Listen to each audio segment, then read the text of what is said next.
Hi guys, so thanks to my friend in my super group, Antimus has been asking me for this second Emma Frost guide for like every other day, so here you go. Hello Marvel Heroes fans, today let's talk about Emma Frost. My name is Wilfred.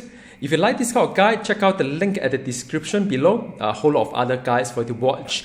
I hope you got a chance to check out the very recent video on Emma Frost melee build, because I'm going to talk a little bit about the range and melee, make some comparisons, so it gives you some context if you have watched that one. Nevertheless, here we go. So many people ask me which of the two builds are better, or which one should you be using, the melee one or the ranged one. Now, both require different kind of like gearing strategy. It's quite heavy in the sense that there's a lot of gear you need to change going one way or the other. So I understand why you want to make that decision, a little bit help on the end. But in terms of play style, it's exactly the same. I'm using the two damage over time layer. One of them is exactly the same, which is Torment.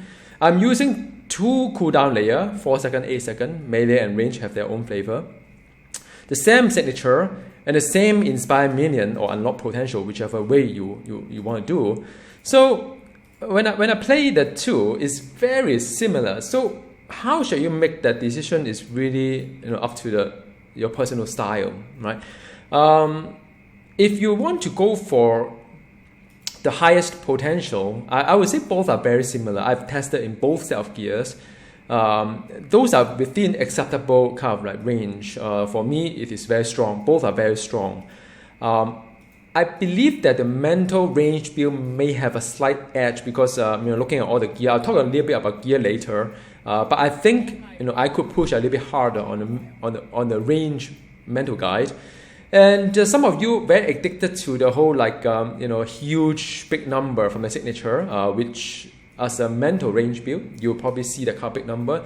The other day, my gear is just so-so. You will see later. The other day, I saw like 49 million brutal on the signature, and that is with the minion. Imagine if I don't have a minion, and with unlock potential, there's even more, right? So if you like the kind of big number, I can understand why some of you would like to go the full mental ranged.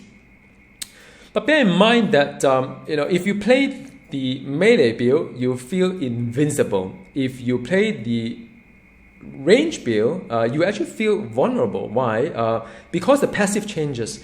If you are playing the melee build, your passive is on the defense, and I think deflect. While if you want to play the range build, your passive become deflect dodge. So you can't mitigate that much damage out from and also if you are not in diamond form, the diamond armor doesn't make sense. It doesn't mitigate anything at all.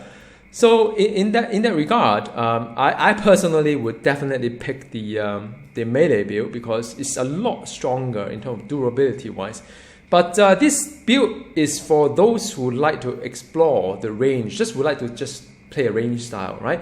And so the next question usually people ask is that which of the main spender of the ranged build should you be picking? Because there are three options. I think Drain Life, you and I probably agree that it's the lowest DPS, so let's not talk about it. So you have two options, either the Psychic Blast versus the Side Bolt. Now against a dummy that don't fight back at all, the side bolt will win, of course, 10%. I tested on the high health Ray dummy. You can kill 10% faster if you are using a side bolt. But that is against a target that does not fight back. Now tell me, which target in this game don't fight back, right? So against a target that fight back, actually Psychic Blast is very similar, if not better than the side bolt from my analysis on number, of course.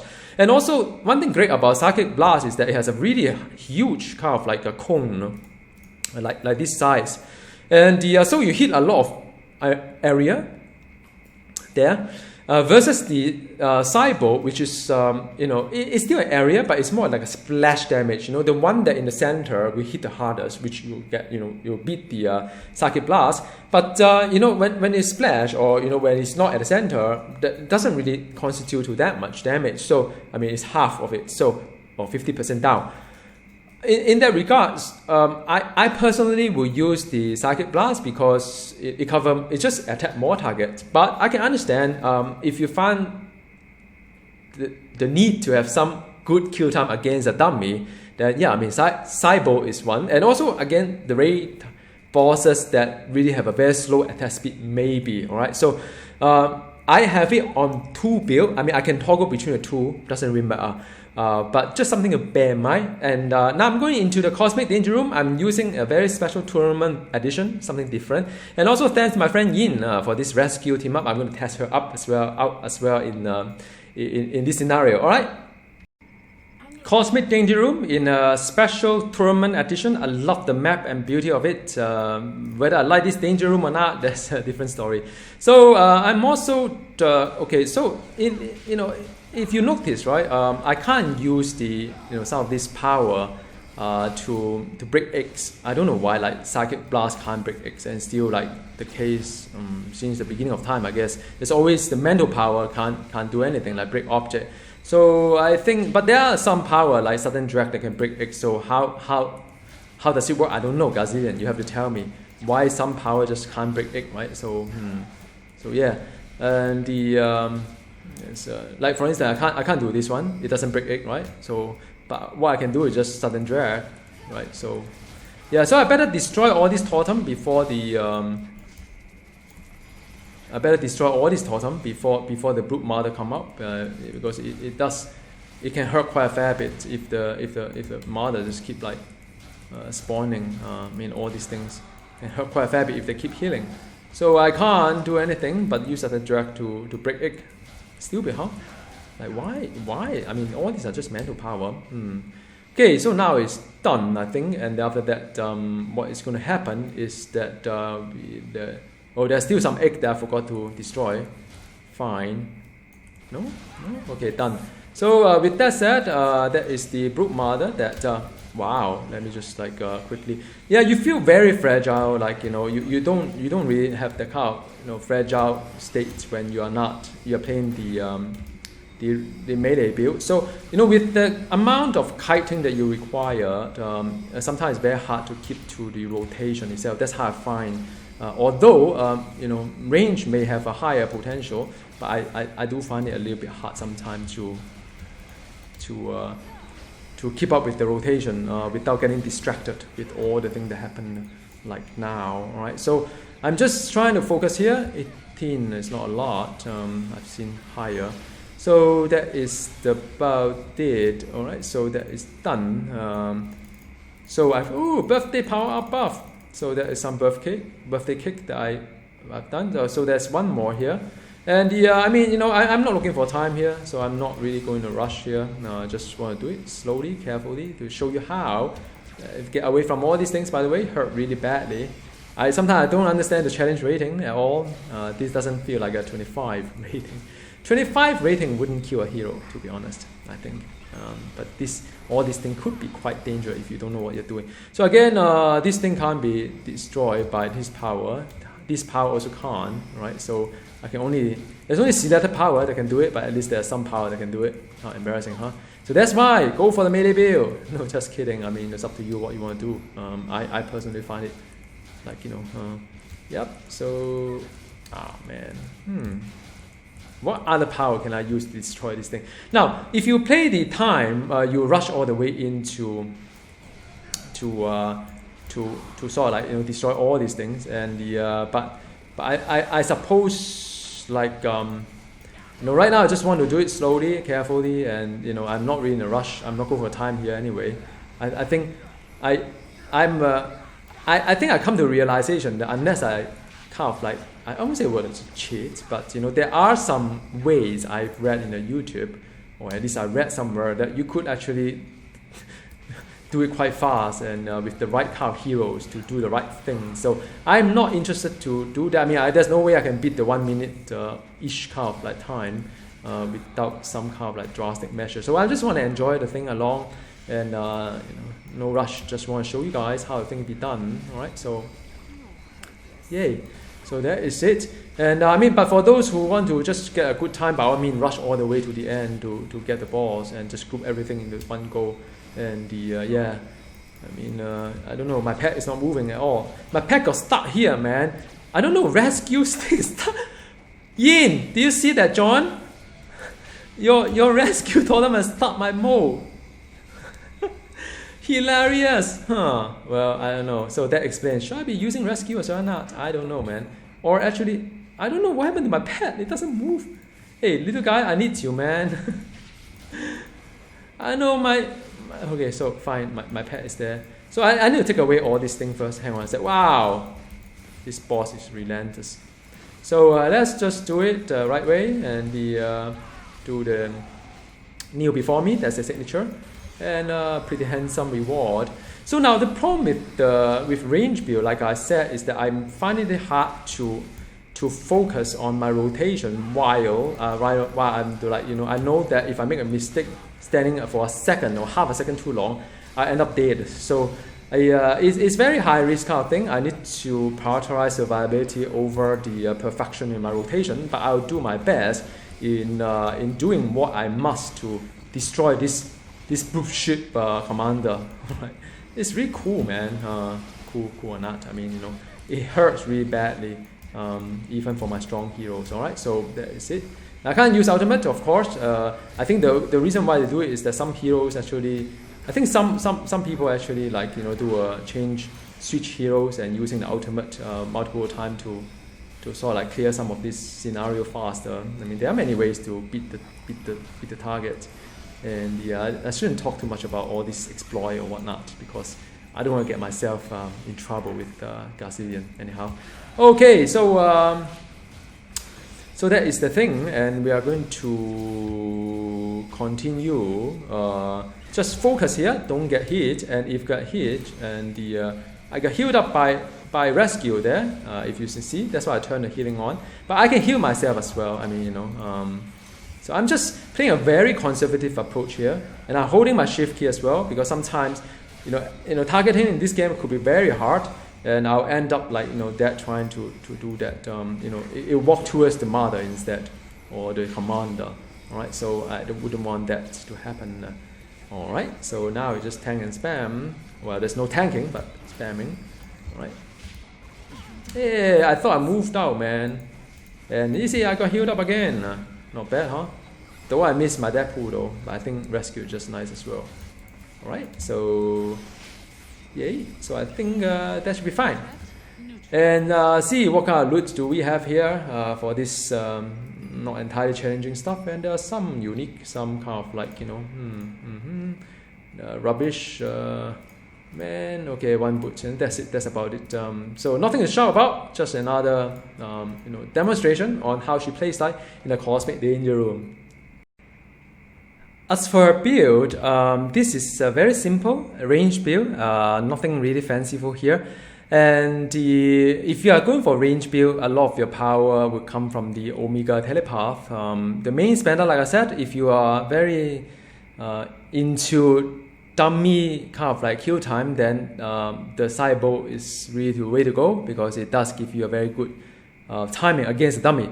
But against the target the fight back, even if you are fighting back once a second, by my calculation is actually quite similar to this one, if not better. So I am using Psychic Blast, and then the Torment is a good layer. Just max it, and that's about it. I mean, the Sudden Dread is another layer that is twice per second for 8 seconds, so it's an 8-second layer.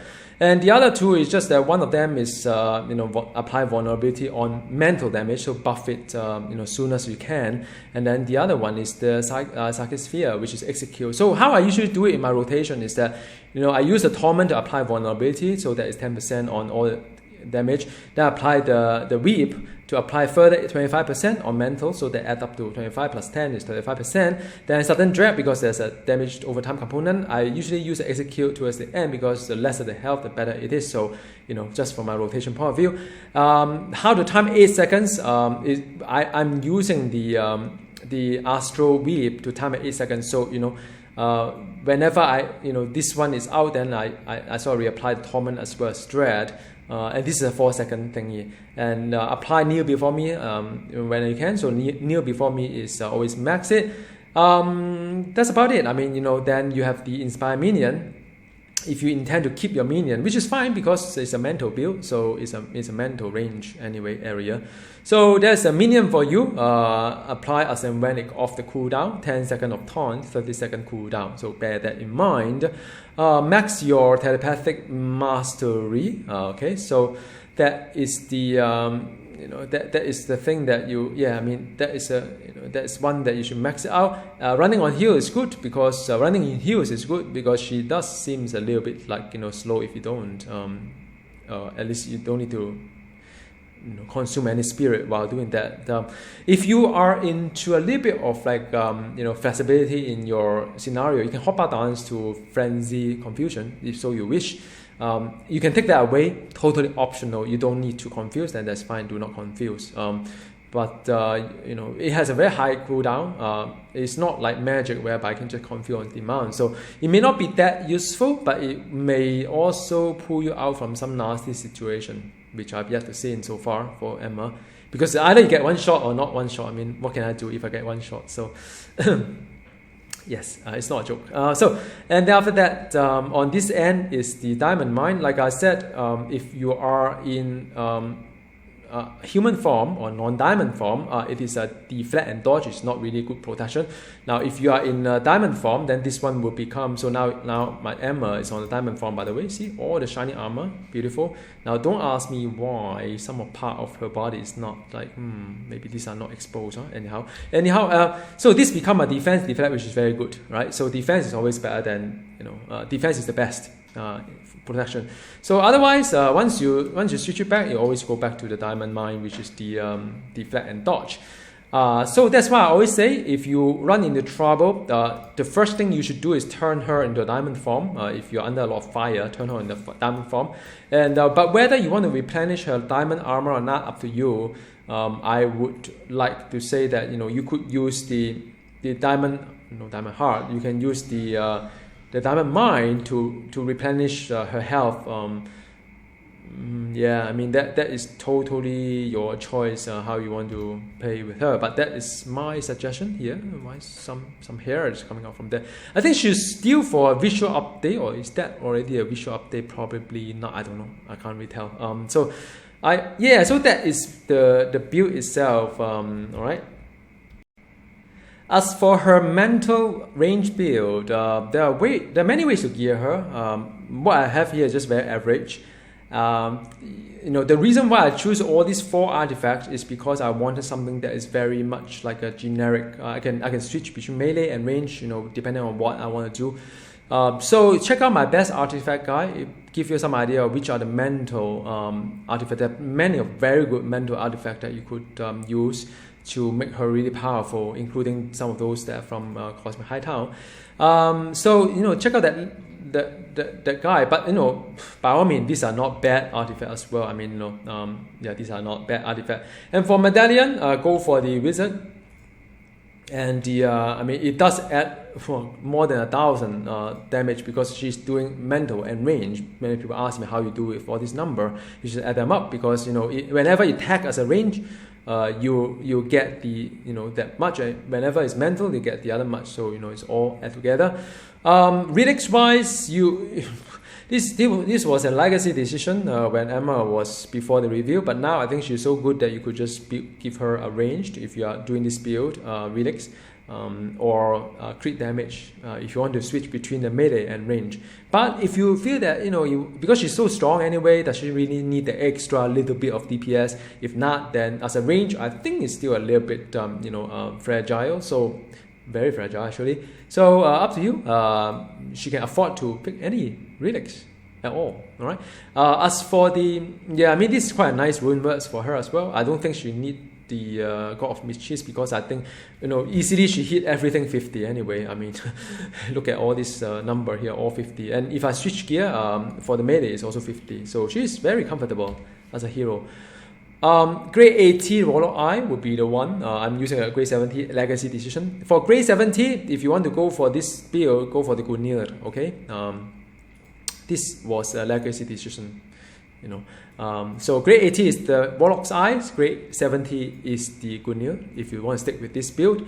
Ring wise, use the ICP ring, or use the ICP ring on what is appropriate for her. All right. I'm again picking something that I could use for both build. I don't want to switch to so many gear, because right now I need to switch quite a lot of gear. I need to switch the medallion, the rune wells, as well, a majority of the gear here. So these are the gear for her range build. If you do melee, you have another 4 different kind of unique for her. So these are the 4. I repeat. All right. So these are fine. I mean, just use a hero unique. Don't need to work too hard. For those boss unique, she's already pretty good. For now. All right. And I got a plus energy for her, health. Yeah, that's about it. And I have this one, and you can pick anyone if so you wish to. There are many aura that could be useful for Emma Frost, as well as the.